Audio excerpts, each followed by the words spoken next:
Zcast, tudo sobre zumbido.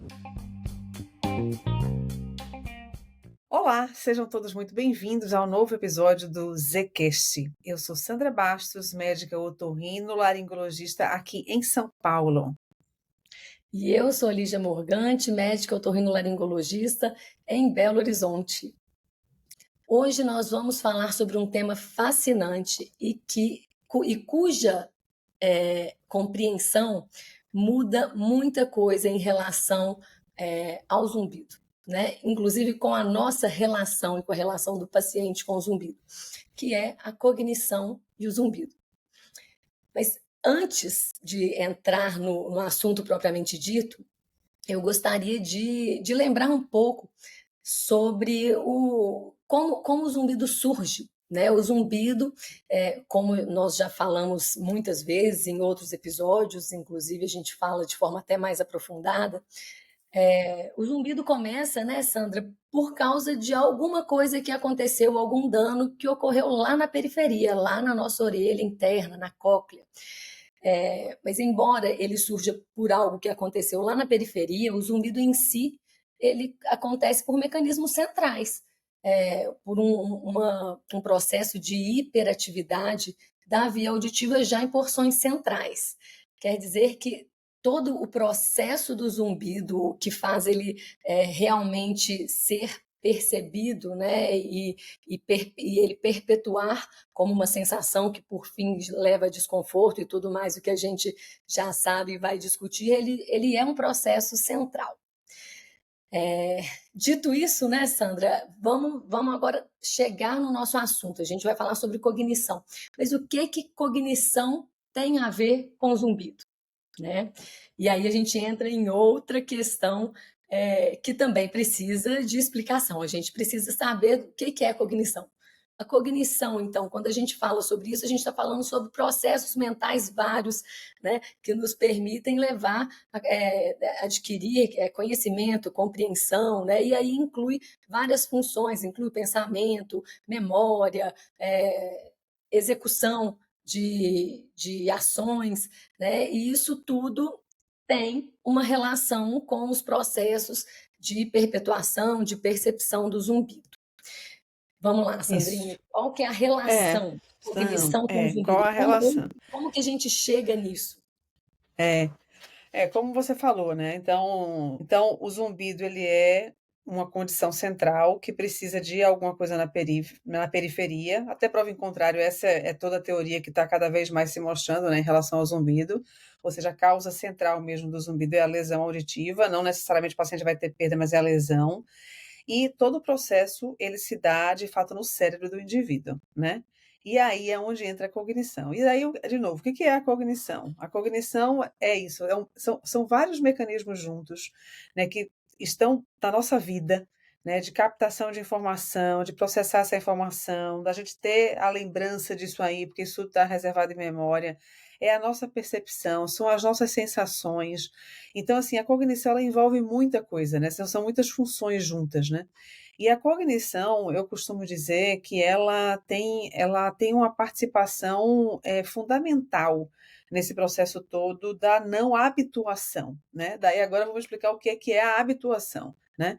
Então, o paciente, imagina assim, qualquer coisa que está muito presente na nossa vida de forma repetitiva, a gente pode deixar de perceber, como um perfume, uma roupa que a gente está vestida, a cadeira que a gente está sentada, as coisas que encostam mesmo na gente, então a gente não percebe isso, né? Depois de um certo tempo de contato. Um avião, quem mora em rota de avião, eu mesmo moro em rota de avião, não percebo o avião, ou seja, aquela informação ela passa para um campo de não importância, ou seja, ela é habituada, ela se habituou.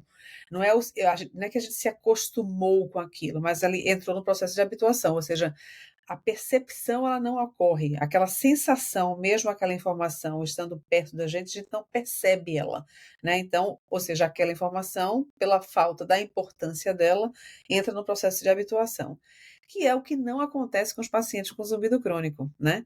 Ou seja, eles não entram nesse processo de habituação. E essa informação sonora que é ouvida dentro e gerada dentro do cérebro, ela se permanece e perdura aí por meses, anos, a vida inteira da pessoa, né? A gente sabe que tem um grande percentual de pacientes que entram no processo de habituação, mas, com todo respeito, a nossa grande preocupação termina sendo aos pacientes que não habituam, ou seja, o que acontece com esses pacientes que eles não entram no processo de habituação, né? Então, a Perfeito. nossa preocupação termina sendo esses pacientes aí. E eu sempre costumo falar o seguinte, assim, tudo que a gente se ocupa de é porque aquela informação tem importância para a gente. Mas aí eu sempre falo assim: olha, esquece a gente e vamos pensar no nosso cérebro. O nosso cérebro, ele não faz a gente deixar de perceber ou ter a sensação de algo se aquela informação tem alguma relevância para a gente, ou seja, se aquela informação tem alguma importância para a gente, né? E essa importância ela é biológica, ou seja, dentro do cérebro, aquilo tem uma importância tão grande que aquela informação não pode deixar de ser percebida. Então, curiosamente ou estranhamente, né? Isso pode ser entendido que o zumbido passa por isso aí, ou seja, ele não entra no processo de habituação porque ele tem uma importância biológica para o cérebro, né? E daí essa informação ela é mantida na sua percepção e daí também na sua sensação, ou seja, o paciente percebe aquilo, né, o tempo inteiro, é aquilo lá que a gente tinha falado, por meses, anos, a vida inteira, e daí vai, né, oscilando o volume e tudo mais, né? Então, Perfeito. é isso. Muito bem.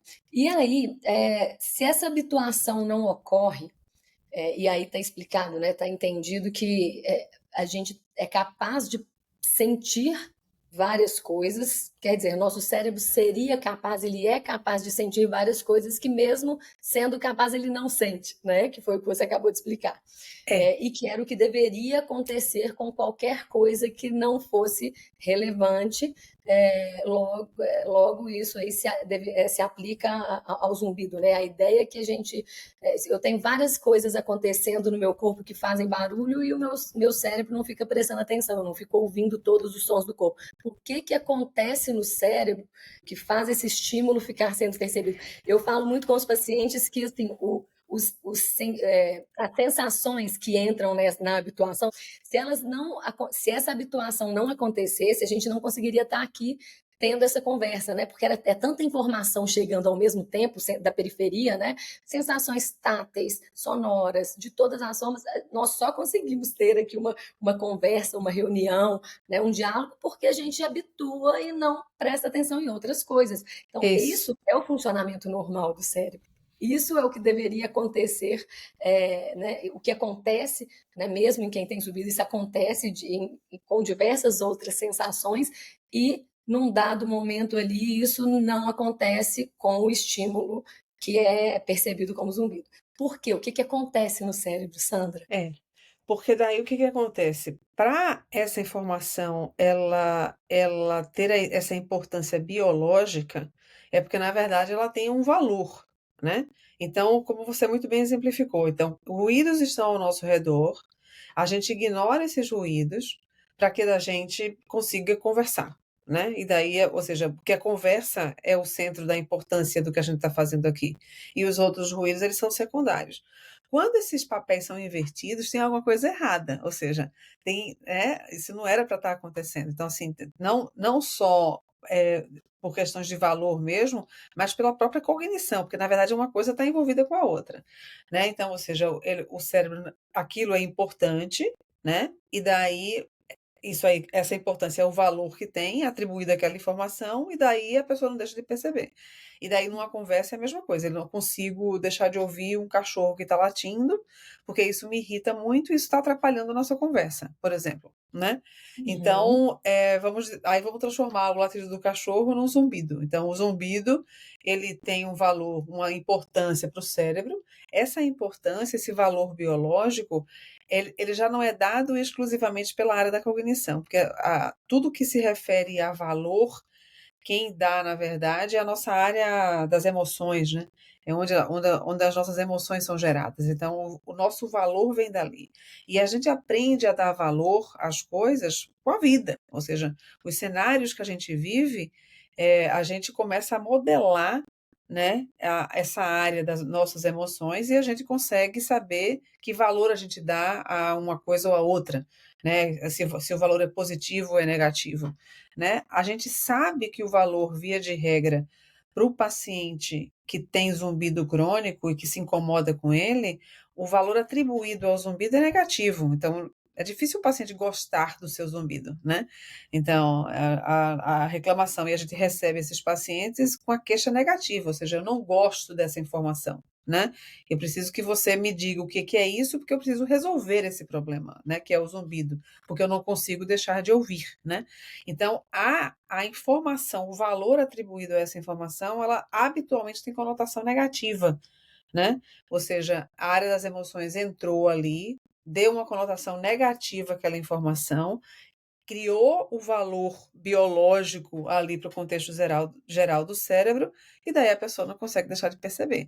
Isso aí com variações diversas, né? Desde não consegue perceber 24%, que a gente fala, né? Ou seja, o tempo inteiro percebendo, ou ele percebe mais à noite antes de dormir, atrapalha para dormir, às vezes percebe à noite, mas ele mesmo assim consegue dormir, e daí vai, né? E Nessa é confusão. interessante também a gente ressaltar que, embora isso seja uma condição, isso é o que acontece para no final das contas haver esse distúrbio, esse desconforto com o zumbido, mas isso não é propriamente consciente. O cérebro, no piloto automático, muitas vezes a pessoa não tem a informação. Então, existe aquela condição, né?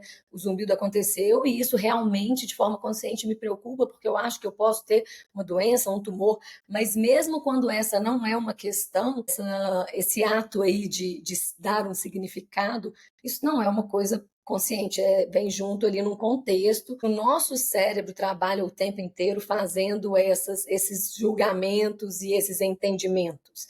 Inclusive, quando a gente fala em tratar o zumbido, e a gente tem vários pontos onde a gente busca questões que merecem atenção, quando a gente fala dessa condição, que é a parte da cognição, e a gente explica e sugere alguma estratégia, a gente não está pensando em fazer nada paliativo e nem tapear o cérebro, não. A gente está dentro do entendimento de como ele funciona, a gente Isso. quer atingir o que ele deveria ter atingido sozinho, né? Eu acho interessante esse entendimento, porque o zumbido é produto, né, resultado da não execução do cérebro daquela ação que a gente gostaria que ele tivesse feito, né? Feito, Ele está exatamente. ali percebendo porque ele não se habituou a algo que deveria ter se habituado. Né? Eu digo isso porque muitas vezes, quando a gente conversa e traça ali algumas estratégias, às vezes isso soa como algo paliativo, já que não tenho nada para fazer, vamos fazer isso. Não, a gente está agindo Não. no cerne do problema, né? Mas é exatamente isso, assim, mas ele não fez porque ele se equivocou, mas na verdade é um equívoco do cérebro, da não habituação, mas ao mesmo tempo porque conexões foram criadas, né? Então, assim, Sim, no que as conexões foram criadas, esse valor é como se ele fosse real de fato. Então, assim, é um equívoco, mas é um valor que é isso, ele é biológico. E esse uhum, valor, como muito bem você falou, ele não é consciente. Então, assim, quando o paciente chega, ele vai dizer: eu não suporto esse barulho, ele me incomoda muito. E daí, não, mas por que que ele incomoda? Porque ele é chato, eu não gosto desse barulho, ele é chato, ele é um barulho chato. Então, muitas vezes a pessoa, ela fica, a justificativa dela é como se fosse, porque essa é a resposta consciente do paciente. Né? Então, é. é isso, porque ele E, ouve isso aqui o tempo inteiro para você ver se você gostaria de ouvir.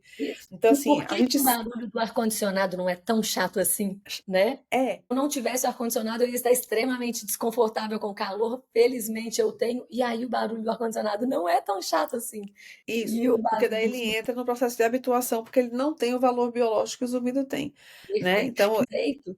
Então, Existe um conceito, Sandra, que eu queria que você explicasse sobre um mecanismo que faz a gente conseguir, né, o nosso cérebro, né, ignorar essas sensações, né, que é aquele conceito da função executiva inibitória, né? Pensar que a gente é, está falando de funções, de execução de tarefas, é. como que isso acontece? Isso da função executiva inibitória, ela é fantástica. Um dos grandes vilões do zumbido tá aí, né? Assim, eu sempre gosto de explicar ao paciente assim, ó, imagina que a gente sempre coloca como se fosse o grande vilão a parte das emoções, que é quando você não gosta do zumbido, né? Então aquilo irrita você, né? Então aquilo gera isso, a conotação é negativa, né? Mas um dos grandes vilões é exatamente a função executiva inibitória inativa. Funções executivas é a gente realizar tarefas, né? A gente vai realizando tarefas, né? E é muito interessante isso, imagina que tem um espaço físico mesmo para que essa execução das tarefas sejam realizadas. Só que qualquer tarefa que a gente vá realizar para que a gente aprenda de fato aquela tarefa, a gente tem que repetir. Então, um dos sinônimos do aprendizado é a repetição. Então, assim, para que o aprendizado aconteça, a repetição tem que se dar, né? Então você repete, repete, repete, até você feito andar de bicicleta. Você não sai andando de bicicleta a primeira vez que você subiu de bicicleta, na bicicleta. Você anda, anda, anda de rodinha, depois gira a rodinha, e depois depois que você aprendeu, aprendeu. Então aprendeu, aprendeu. Aprendeu, não desaprende, né? Então, essa área ela é limitada para a gente. Então, a gente precisa repetir para que isso, de fato, seja, vamos dizer, deslocado para um outro setor dessa função da execução como um todo de qualquer tarefa que a gente esteja fazendo, para que daí a gente coloque no setor lá do aprendizado acontecendo, né? E essas informações que seguem esse caminho, na verdade, elas têm que ter uma lógica, né? E daí o zumbido ele meio que não tem uma lógica, até que a gente encontre a lógica dele. Até então, sem a lógica ser encontrada, ele é um ruído abstrato, certo? E daí o que ele faz? Ele compete com alguma função específica que a pessoa esteja fazendo, ou seja, alguma execução de tarefa que a pessoa esteja fazendo, ele compete com ela. Ele, não é que ele compete, ele pode competir e atrapalhar a pessoa na execução daquela tarefa. Só que o zumbido, como ele tem um valor biológico, ele pode ter uma capacidade tamanha de inibir mesmo que a pessoa faça o que ela tem que fazer. Ou seja, a função executiva inibitória, que seria para inibir o zumbido, que é a tarefa realizada sem um significado lógico, pelo menos no primeiro momento, ela está desativada. O zumbido ele vai ser executado, ele não vai ser inibido, certo? E daí, nessa execução, ou seja, que é ouvir um ruído, ele pode competir com uma outra tarefa que o paciente esteja fazendo. Só que essa área de realização de tarefa, ela é limitada, ela não cabe tudo. Então, a pessoa ou vai ouvir o zumbido ou vai fazer outra coisa. Então, só que se o zumbido não ocupar muito desse espaço, daí a pessoa consegue fazer suas coisas. Mas se esse zumbido ocupa muito a tarefa, essa área dessa tarefa, ele é a tarefa sendo realizada, né? Daí, só que ele não tem lógica. Aí ele não consegue passar para o outro de armazenamento de que a tarefa foi aprendida, entendeu? E daí ele fica ali só atrapalhando e ele não inibe porque ele anula a função executiva inibitória, que seria ele mesmo ser inibido, entendeu? Eu acho extremamente interessante, né? Não é legal que isso aconteça, mas é muito interessante quando a gente entende como isso faz sentido, né? Então, perceber o zumbido é executar uma tarefa. E além de ser uma tarefa sendo executada e tudo que a gente faz gasta nossa atenção, gasta energia, ela está sendo executada no lugar de outra, né? Quer dizer, está ali competindo. Toda tarefa que nós executamos, ela demanda da gente ali uma atenção. São aquelas coisas, quando a gente que trabalha com percepção, né? Percepção auditiva, outras sensoriais, no nosso caso aqui, a parte vestibular e tudo, o nosso corpo, quando está tudo funcionando perfeitamente, é como se aquilo fosse automático, né? A gente nem se dá conta de que o organismo está tendo um trabalho assim, que é maravilhoso, mas é um trabalho importante, muito bem arquitetado para que tudo flua bem.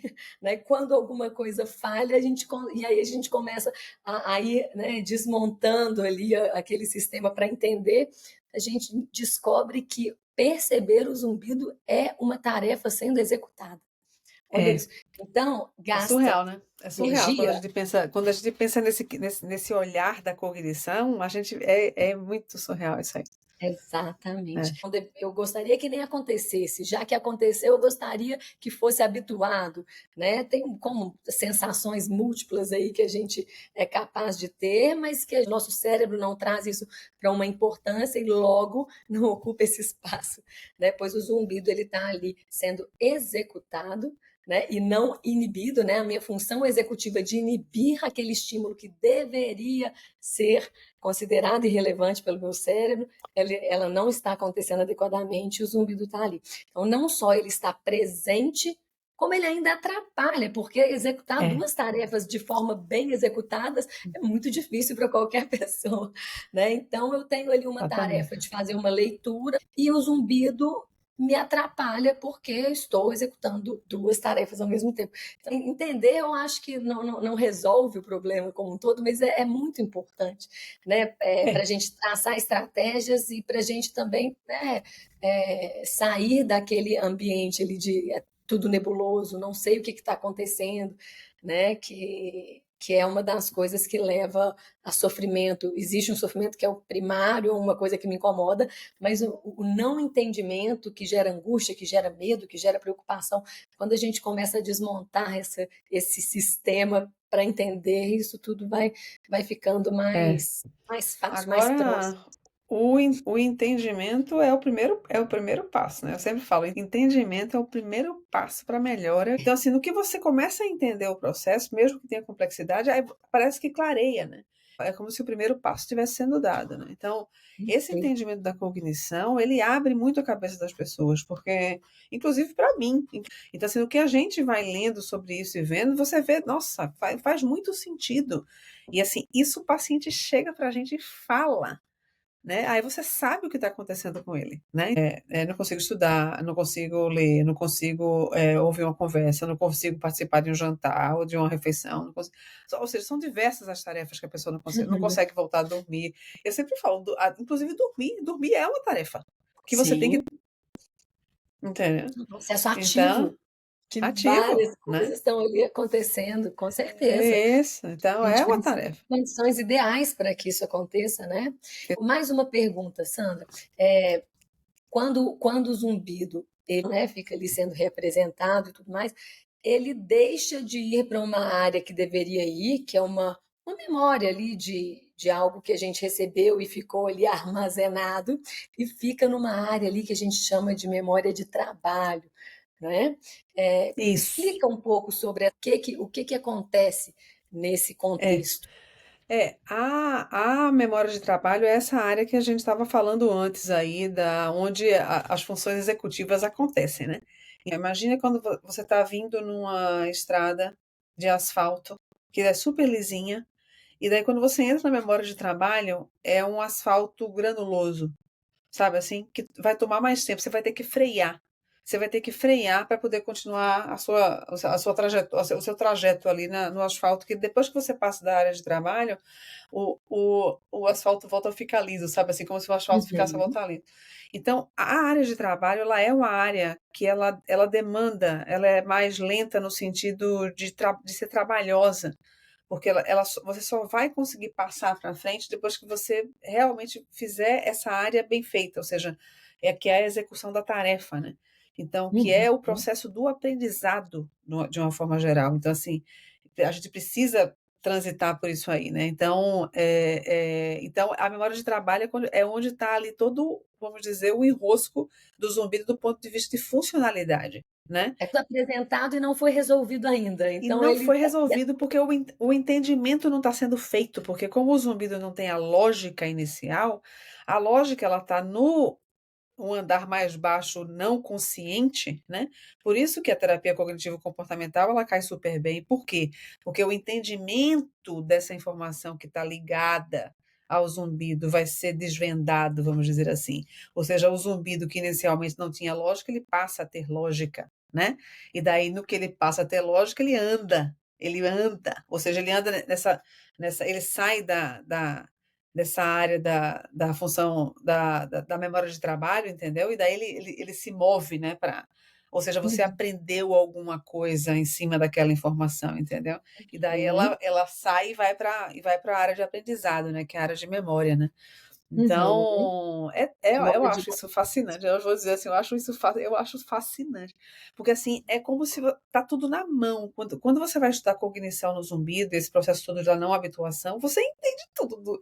Assim, não é tudo explicado ali, mas assim, é como se o grande nó do zumbido tivesse a explicação está na parte cognitiva, entendeu? Que é essa Uhum. coisa toda do valor, é a coisa do comprometimento da realização de tarefa, é o não entendimento porque ele não tem lógica, né? E daí ele fica ali, não sai, né? Não são todas as Uhum. explicações que estão, assim, a gente não consegue explicar todo o zumbido falando da parte cognitiva, né? Mas uma boa parte da complicação está na cognição, né? Comecei esse episódio lembrando aqui que o zumbido, ele é central, né? Sim. Mas não é só cognição. Existem eventos, né, ali que fazem com que o indivíduo se incomode e isso faz modificação, inclusive, de um mesmo indivíduo em condições diferentes, ou indivíduos diferentes ali com a mesma condição prévia, né, o mesmo dano periférico, enfim, que aí tem a ver com o que faz o paciente perceber ou não, conseguir ou não perceber melhora. Tá, eu adoro falar sobre isso, que é assim, como você falou, né? O paciente ele não percebe que está melhorando, né? Então, assim, eu sempre digo, o último a perceber que melhorou é o paciente, né? Então, assim, tem um mecanismo tão forte de manutenção disso tudo, né? Que o paciente ele custa a perceber. A gente tem que, é como se a gente precisasse chamar sempre a atenção comparativa de como ele estava antes. Porque assim, imagina que a gente vai mudando. E isso acontece com a gente, não é só em relação ao zumbido, não. A gente tem que sempre lembrar, você como estava antes, né? Teve alguma diferença nesses tratamentos todos? Então, não estou dizendo que são em todos os pacientes que acontecem isso, mas é muito comum, né? Mas existe aí um circuito muito importante, né? Um circuito não, né? Vários circuitos que tem a ver ali com o sistema límbico, que aí é o cérebro das Uhum, emoções, e que também está uhum. ligado. Então a gente vai fragmentando para trazer entendimento, mas no final das contas tudo isso junto é que dá o resultado final, né, do zumbido, influenciando nossos circuitos ali que têm relação e que reagem a memórias, né, a emoções, né, significados. Então, ali a gente está falando de sistema límbico. E nesse componente mais emocional, que tem a ver com o sistema límbico, e aí é onde a gente explica a vigilância aumentada, né, a um estímulo que por algum motivo ali que para mim significa ameaça, perigo ou simplesmente desconforto, ou algo que me incomoda. Então, a reação, né? E aí a gente está falando lá já do sistema límbico, e isso É. faz também o mesmo indivíduo perceber de forma diferente em momentos diferentes, indivíduos diferentes também terem reações diferentes, e isso tudo junto vai dando a complexidade do zumbido, né? Por isso que o zumbido ele é tão É. complexo, ao mesmo tempo que é tão fascinante, né? A gente entender, né, os É, a mecanismos. gente focou totalmente hoje na parte cognitiva, né? Mas a parte cognitiva ela está muito envolvida com a parte emocional, né? Então, assim, dá para separar do ponto de vista didático, mas do ponto de vista funcional não dá para separar, né? Então, assim, são funções muito entrelaçadas, né? Então, por isso que o valor ele aparece daí, né? Então, a não habituação aparece daí. Então, é o envolvimento cognitivo, mas porque ele está totalmente entrelaçado com a parte emocional, né? Então, aí a complexidade é essa aí que você está falando. Então, esse e o que os pacientes enfrentam, né? É Então, essa complexidade que a gente está falando é exatamente a complexidade que eles vivem, né? perfeito. Mesmo que ainda tenhamos aí batalhas pela frente, quando a gente parte de um entendimento, fica mais fácil. Não fica fácil, mas fica Fica mais mais fácil, mais fácil, possível, digamos assim. fica mais possível, fica mais Mais possível. possível. Aumento do Se a gente conseguiu trazer um entendimento, e eu acho que sim, acho que o bate-papo Acho que foi fluiu. esclarecedor, né? É isso, conhecimento é a nossa principal ferramenta. Então, espero que a gente Exatamente. tenha contribuído. Deixem dúvidas, deixem as sugestões, e nos próximos Sim. episódios a gente se vê. Não é isso, E Sandra? estamos com mais novidades aí muito breve.